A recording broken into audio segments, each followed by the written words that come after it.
Strange readings appeared on the monitoring screens at Station Alpha, Earth's most advanced orbital research facility. John Mercer frowned at the data, running his hand through his graying hair. "Kate, you need to see this," he said, waving over UN Secretary Kate Sullivan. Kate moved closer, her normally composed face showing concern as she studied the anomalies. "How long has this been happening?" 3 days now. Whatever these objects are, they're using some kind of cloaking technology we've never seen before. They only appear for microseconds when our new quantum scanners sweep the area. Kate nodded grimly. "So someone's watching us." "Not someone. Something." John pulled up enhanced images showing oddly shaped devices that clearly weren't human-made. "These aren't ours, and they're definitely not debris." The discovery sent ripples through Earth's leadership.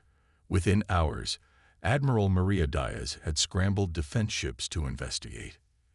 80 million miles away, on Centauri Prime, the Galactic Council was in emergency session. "Our observation posts have been detected," Counselor Urethek announced, his 4 eyes blinking in sequence as was common when his species felt stressed. The humans were not supposed to develop quantum scanning technology for at least another century. "This species continues to defy our models," another counselor chittered. "Their technological growth is accelerating beyond all predictions." Urethek flicked a limb, bringing up a holographic display of Earth. "More concerning is this." The image zoomed to show a research facility in the Arctic where John Mercer's team had been working. "They're testing a new propulsion system. Our scientists believe it may achieve faster-than-light travel using principles we've never documented." A wave of murmurs swept through the chamber. "Impossible," someone called out. "The laws of physics." "The humans appear to have discovered exceptions to those laws," Urethek interrupted. "Or perhaps understood something we've missed." Back on Earth, Admiral Diaz's ships had captured one of the alien devices. Engineers worked frantically to understand the technology without triggering any self-destruct mechanisms. "It's definitely transmitting data," one technician reported. "And from what we can tell, it's been in orbit for over 50 years. Kate Sullivan stared at the alien device, now secured in a containment field. "So they've been watching us for decades. Maybe longer." "The question is why," John said. "And who are they?" That question was answered 3 days later when a small ship decloaked near the International Space Station. Inside was a single occupant who identified himself as Diplomat Sixful of the Galactic Council. "Your species has progressed more rapidly than anticipated," the alien explained during the hastily arranged meeting with Earth's leaders. "We've been monitoring your development for your own protection." Kate wasn't convinced. "You mean containment, not protection. Those surveillance devices were designed to alert you if we got too advanced, weren't they?" Zixful's skin rippled in what humans would later learn was discomfort. "Your species has been classified as volatile. Your tendency toward violence and rapid technological adaptation makes you unpredictable." "And dangerous?" John asked. "Potentially," Zixful admitted. Meanwhile, on Centauri Prime, the Council watched the meeting through Zixful's transmission.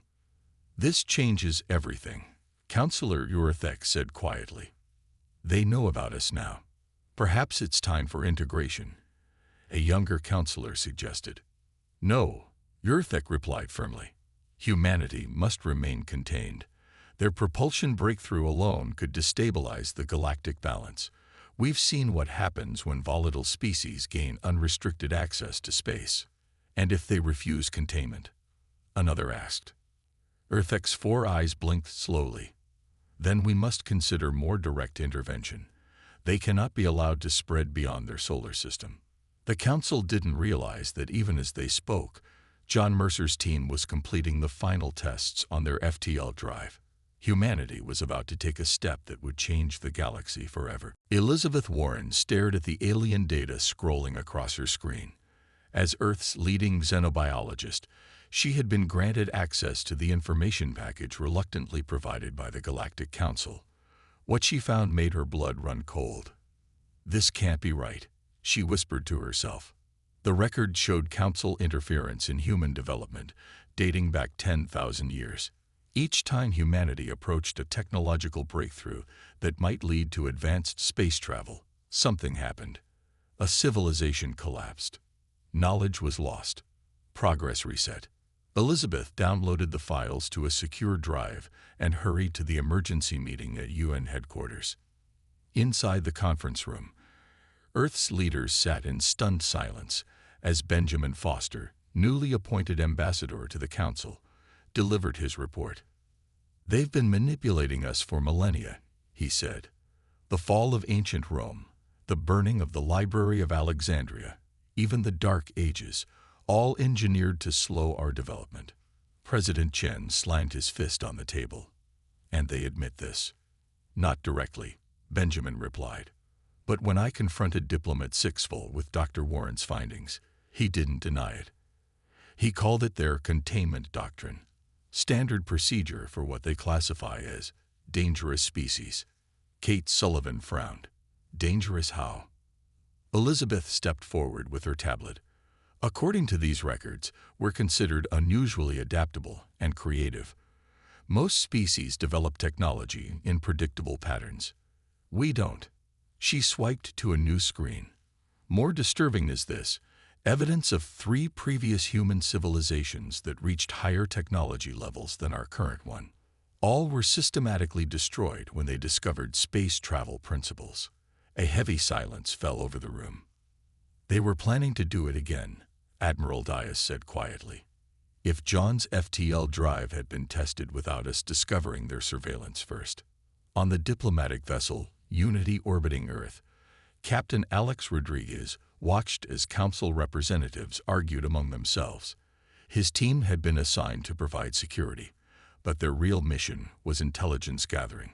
"The humans cannot be allowed full access to Council archives," Councillor Vextray insisted. "If they learn about the precursor technologies."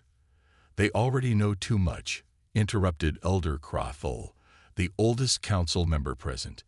His species lived for centuries, and rumor had it he personally remembered Earth's previous reset. "This situation differs from previous containment scenarios," Crawthole continued. "Humans have already reverse-engineered several of our technologies from the surveillance devices they captured. Their adaptation rate exceeds anything in our records."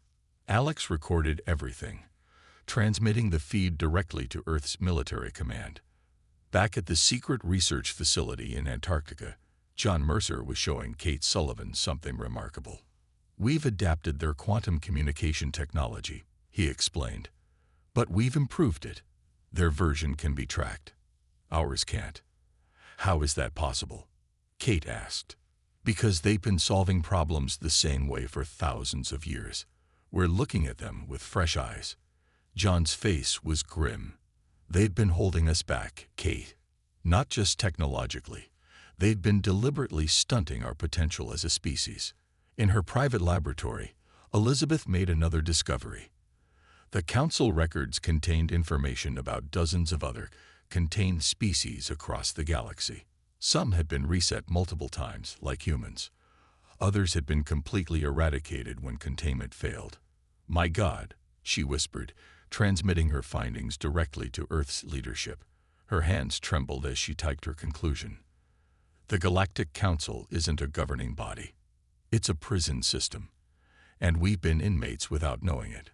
As Earth's leaders digested this information, a silent decision formed among them. Humanity would not accept containment. They would not be reset again. The question was no longer whether to break free, but how to do it without alerting their jailers until it was too late. Ambassador Victoria Hayes stood before the Galactic Council's Grand Chamber, her posture rigid with purpose. Hundreds of alien representatives watched from tiered seating that rose around her like a massive amphitheater. The air smelled of strange spices and the subtle scent of various alien biologies. "Humanity rejects these terms," she announced, her voice clear and unwavering. "We will not accept restrictions on our expansion or technological development. We cannot trust a council that has repeatedly sabotaged our civilization." Grand Speaker Ithmal's translucent appendages rippled with displeasure. Ambassador Hayes, you must understand that these measures are for galactic stability. Your species develops too quickly, adapts too readily. The restrictions are temporary, perhaps another century of guidance. Guidance? Victoria's laugh was sharp. Is that what you call secretly destroying our civilizations when we get too advanced? 3 times before, according to your own records. Murmurs spread through the chamber as many council members shifted uncomfortably. Few had been granted access to those classified files. Those were regrettable but necessary interventions. Councillor Vextray interjected.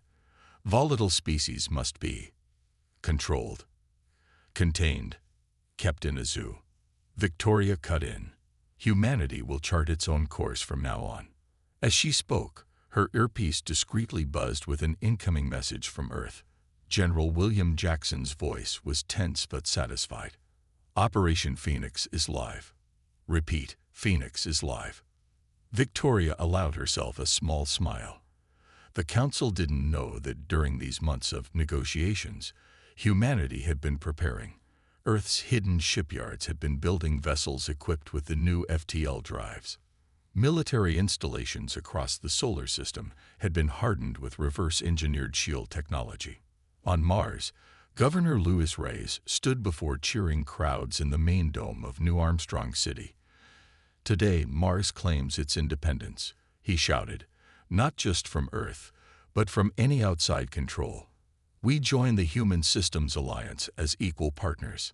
The Mars Declaration took both Earth and the Council by surprise. But President Chen quickly recognized the strategic value and offered formal support for Martian independence. Back in the Council chamber, Victoria noted with satisfaction the growing chaos as reports flooded in. What is the meaning of this?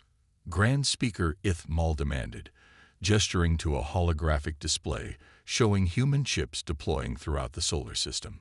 Those vessels are using restricted drive technology. Those are our ships, Victoria replied calmly, built with our technology, developed by our scientists. Impossible, Councillor Vextra hissed. We installed kill switches in all shared technology. Victoria smiled. Yes, we found those, all 27 of them. We removed them. Then we improved the designs. In Earth orbit, the first battleships of the new human fleet conducted weapon tests. Their energy signatures were unmistakable to Council sensors. Delegate Corzan, one of the few Council members sympathetic to humans, approached Victoria quietly during the uproar. They will not allow this, he warned. The hardliners are already calling for military action. Let them try, Victoria replied. We've studied the Council's military capabilities. You outnumber us, but your tactics haven't evolved in centuries.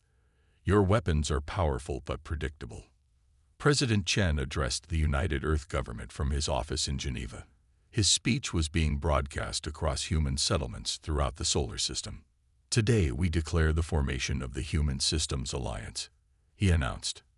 Earth, Mars, Europa, and all human settlements are now united in our commitment to forge our own destiny among the stars. As he spoke, the Council's emergency session grew more heated. Military intervention was demanded by some, while others warned of the consequences of attacking a species as adaptable as humans. You don't understand what you're doing, Ithmal told Victoria. There are reasons for the containment policies, dangers you cannot comprehend. Victoria gathered her materials. This meeting is over. Humanity withdraws from Council oversight, effective immediately. As she walked out, alerts flashed across Council displays. Hundreds more human ships had just activated their drives and vanished from Council tracking systems. The exodus had begun. Dr. Ryan Campbell stood in the massive viewing gallery of Earth's orbital shipyard, watching as the final touches were added to the colony ship Horizon. The vessel was enormous, nearly 2 miles long, with habitation rings that would house 10,000 colonists during their journey to distant stars. How many more weeks until she's ready? Asked Director Daniel Phillips, who had appeared silently beside him. 3 days, Ryan replied, not taking his eyes off the ship. Not weeks. Days. Daniel's eyebrows rose. That's ahead of schedule. Every ship is ahead of schedule. People are working around the clock. No one wants to be left behind when the Council finally decides to act. Below them, Earth was changing. Cities were emptying as people migrated to the departure centers. Farmlands lay untended. Only essential services remained fully staffed. In the Council emergency session chambers on Centauri Prime, Observer Kotelk presented his findings to the assembled representatives. Human population centers are being systematically abandoned, he reported, his tentacles waving in agitation. Our latest estimates show that nearly 30% of their population has already departed Earth. Departed to where? Demanded Councillor Gimarch. Our monitoring stations have detected only a fraction of that number leaving their solar system. Kotelk's skin darkened with embarrassment. We don't know. Their new drive technology doesn't leave the traditional subspace wake we can track, and they're using some kind of quantum encryption for all communications. Governor Sofia Martinez stood on the bridge of the colony ship New Dawn, the first vessel in the Exodus fleet. Around her, crew members monitored systems as 5,000 colonists slept in stasis below decks. Final checks complete, her first officer reported. All systems green. Sofia nodded. Commence departure sequence. Standard protocol. What the Council didn't know was that standard protocol now included sophisticated countermeasures to avoid detection. Each ship would make multiple short jumps in random directions before heading to its true destination. We have confirmation, the communications officer announced. Seed ships have arrived safely at all 7 primary target systems. Terraforming has begun. Sofia allowed herself a small smile. The seed ships, sent years earlier when humanity first discovered the Council's surveillance, had established the groundwork for what was to come. The Council still had no idea where humanity was going. On Centauri Prime, the Council debate had turned heated.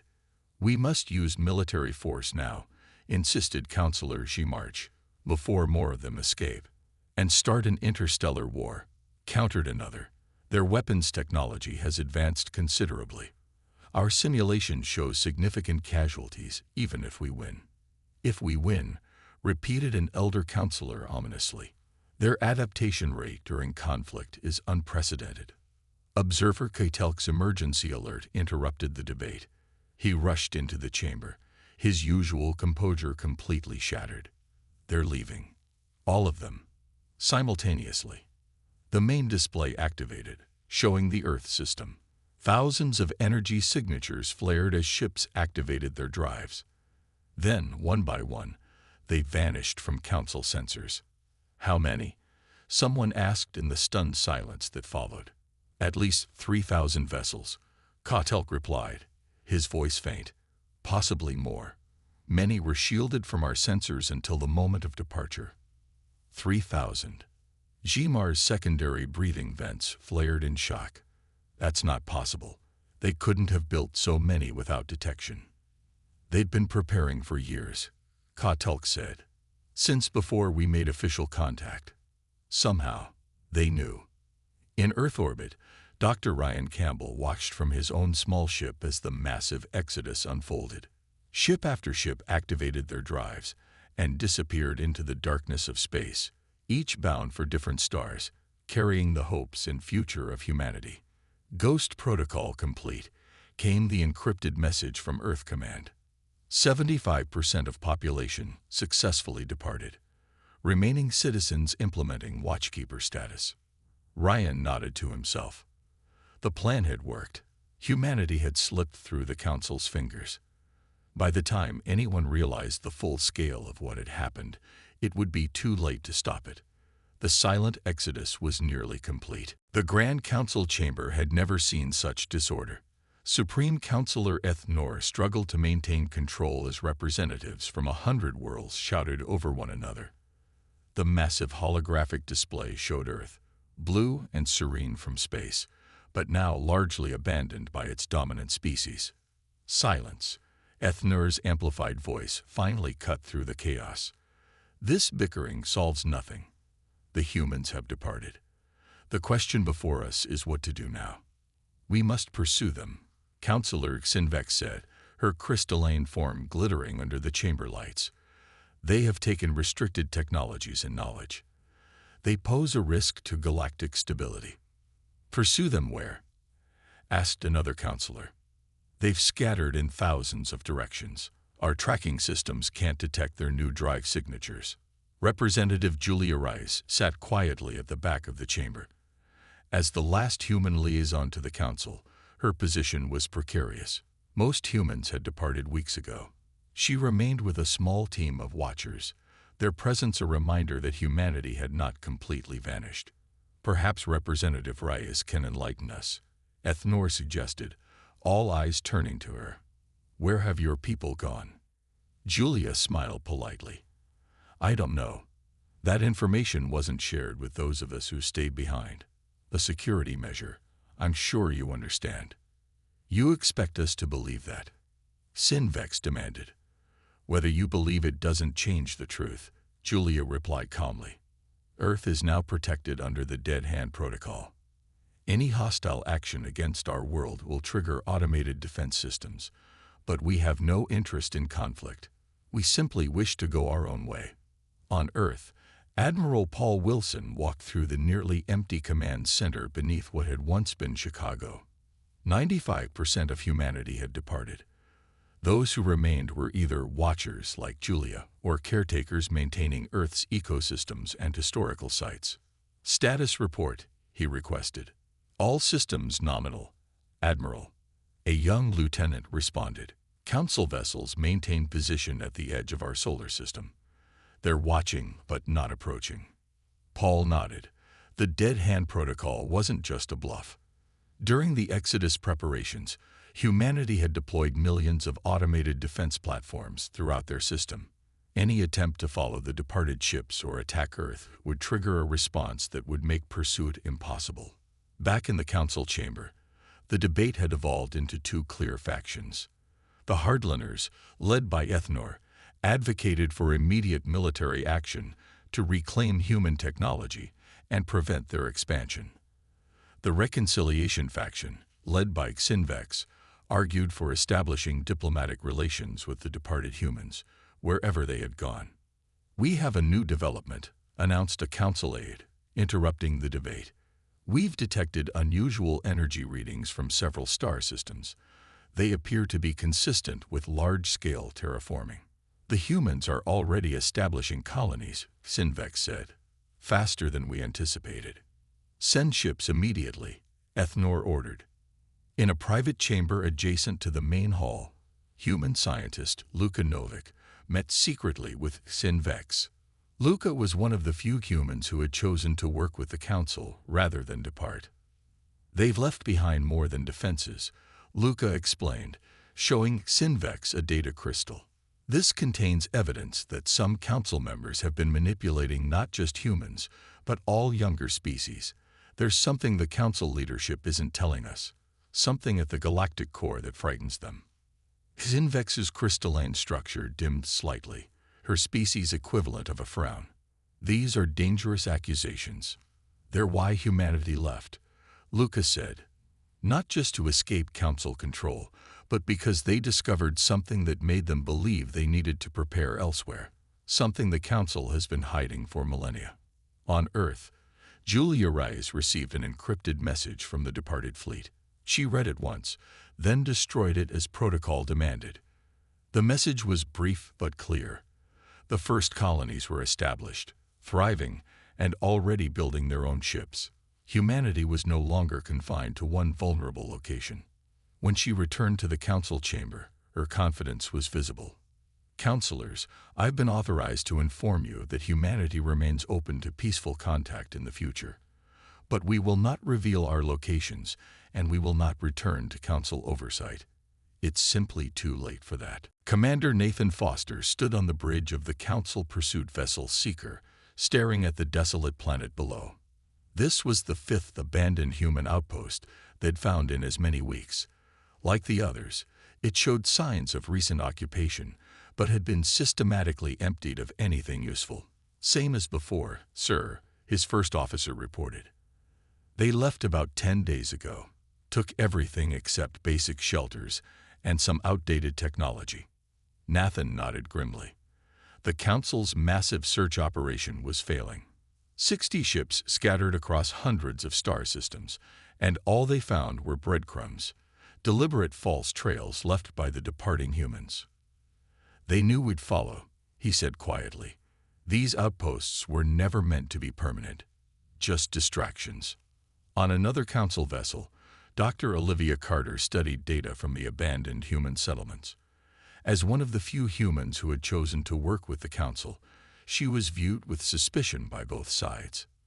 "There's a pattern here," she told Hunter Krivax, the alien tracking specialist assigned to work with her. Krivax's species had evolved as apex predators, with enhanced senses specifically designed to track prey across vast distances. "The outposts create a directional pattern leading rimward," she explained, "but the supply chains and communication relays point forward." Krivax's slitted eyes narrowed. "They want us looking in the wrong direction." "Exactly." Olivia highlighted several star systems on the galactic map. "I believe their actual settlement worlds are here, toward the galactic core." What neither of them knew was that engineer Grace Miller was monitoring their conversation. Planted as a saboteur within the search fleet, she immediately encrypted this information and transmitted it through a quantum channel undetectable by Council technology. 3 ships in the search fleet had already disappeared, their crews unaware that Grace and other human agents had sabotaged their navigation systems, sending them far off course, where they would waste months before finding their way back. Meanwhile, Hunter Krivax had made a discovery of his own. On what appeared to be an abandoned mining outpost, he found a sealed room that had been overlooked during the human evacuation. Inside was a simple data terminal with a single message displayed on screen. "We know what you're hiding at the galactic core," it read. "We know why you keep species contained. We're going to fix what you broke." Krivax copied the message and brought it directly to Commander Foster, bypassing the usual chain of command. "What does this mean?" he demanded. "What is at the galactic core?" Nathan's face paled. "I don't know. This isn't part of our mission briefing." Back at Council headquarters, Elder Counselor Yuthzen, a historian specializing in extinct civilizations, had made a disturbing connection. She requested an emergency meeting with the search operation commanders. "Humanity isn't the first species to escape Council oversight," she explained, her ancient voice barely above a whisper. "It has happened before." She activated a holographic display, showing archaeological records from civilizations long forgotten. 3 times in the past 20,000 years, developing species have disappeared rather than submit to Council containment. Each time, the Council claimed they had become extinct due to internal conflicts or natural disasters. "What actually happened to them?" asked one of the commanders. "Unknown," Yuthzen replied. "But there are rumors in ancient texts about the free ones who live beyond Council reach." On the pursuit vessel Seeker, Hunter Krivax continued his investigation despite orders to focus solely on tracking humans. In an ancient alien library on a dead world, he discovered texts referring to the Great Lie at the center and the broken machine that must not be fixed. When he brought these findings to Olivia, she connected them to the message found in the abandoned outpost. "The humans discovered something about the galactic core," she said. "Something the Council has been hiding from all member species." As more search vessels reported finding only empty human outposts, the Council's confidence began to waver. They had underestimated humanity's preparation, determination, and ability to disappear. What they didn't yet realize was that humanity wasn't just hiding. It was uniting with those previous, escaped species, building a coalition that would soon return to confront the Council with the truth they had kept hidden for thousands of years. The single human ship appeared without warning in orbit around Centauri Prime. After 50 years of searching, the Council had all but abandoned hope of finding the vanished human civilization. Now, suddenly, they had returned. Captain Allison Wright stood calmly on the bridge of the Restoration, a vessel unlike anything the Council had ever seen. Its sleek design and pulsing blue energy signature spoke of technology far beyond what humanity possessed when they left. "Centauri Control, this is Captain Wright of the Human Federation," she announced over the open channel. "We request permission to dock and present our delegation." The council was thrown into chaos by the sudden appearance. Grand Counselor Vathek, who had risen to leadership in the decade since humanity's departure, called an emergency session. "We cannot appear weak," he told the assembled representatives. "But neither can we risk hostilities when we know nothing of their current capabilities." Permission was granted for the human ship to dock. Security forces surrounded the docking bay, uncertain what to expect. First Speaker Eric Barnes led the human delegation. Tall and dignified, he wore simple clothing adorned only with a small insignia, a spiral galaxy with a bright point at its center. "Thank you for receiving us," he began once they were assembled in the council chamber. "It has been 50 years since our peoples last spoke. Much has changed. Why have you returned?" Vathek demanded. "And where have you been hiding all this time?" Eric smiled. "Not hiding, Grand Counselor. Building, learning, and fixing what was broken."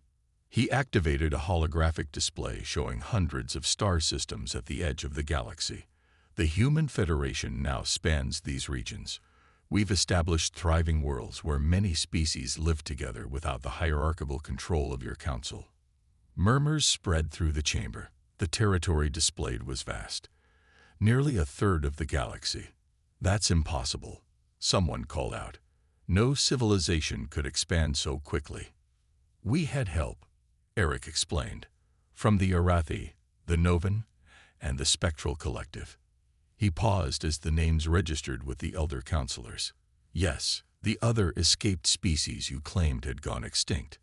We found them. Or rather, they found us. On Earth, now partially rewilded and preserved as a monument to humanity's birthplace, small groups of human caretakers watched the transmission from Centauri Prime. Earth had been maintained but largely abandoned, kept as a memorial and museum rather than a population center. Back in the council chamber, Eric continued. "We've come to extend an invitation. The old council system was built on control and containment. We offer partnership instead." "And what of the threat at the galactic core?" Vathek asked quietly. "The reason for our containment policies in the first place. The ancient intelligence Exorthal." Eric nodded. "We know. We found it. And we helped it." This revelation sent shockwaves through the council. For millennia, they had maintained the containment of developing species out of fear that someone would awaken and empower the damaged sentience at the galaxy's core, a being their ancestors had attempted to destroy eons ago. "You don't understand what you've done," Vathek whispered. "We understood better than you," Captain Wright interjected, stepping forward. "Exorthal wasn't a threat. It was broken, in pain, lashing out. Your ancestors tried to destroy it because they feared what they didn't understand. We chose to heal it instead." Mediator Lisa Morgan, who had specialized in human council relations before the Exodus, addressed the stunned silence. "The Federation doesn't seek to replace the Council or force our ways upon you. We're simply showing you that there's another path forward, one based on cooperation rather than fear." As proof of their claims, Eric presented data streams showing the vast Federation spanning the galactic rim. Thousands of worlds where multiple species lived and worked together without the restrictions the Council had always imposed. "The choice is yours," Eric concluded. "Continue as you have been, or join us in building something better. But understand this, the containment era is over. No more species will be restricted or reset. That's non-negotiable." Vathek looked out at the council members, seeing the unavoidable truth reflected in their reactions. Humanity had succeeded where the council had failed for thousands of years. They had built a true galactic community while the council had only managed a controlled prison. "Perhaps," he said finally, "it is time for us to learn from you." Captain Wright smiled. "That's why we came back. It's never too late to fix what's broken, even if it takes 50 years to prove it.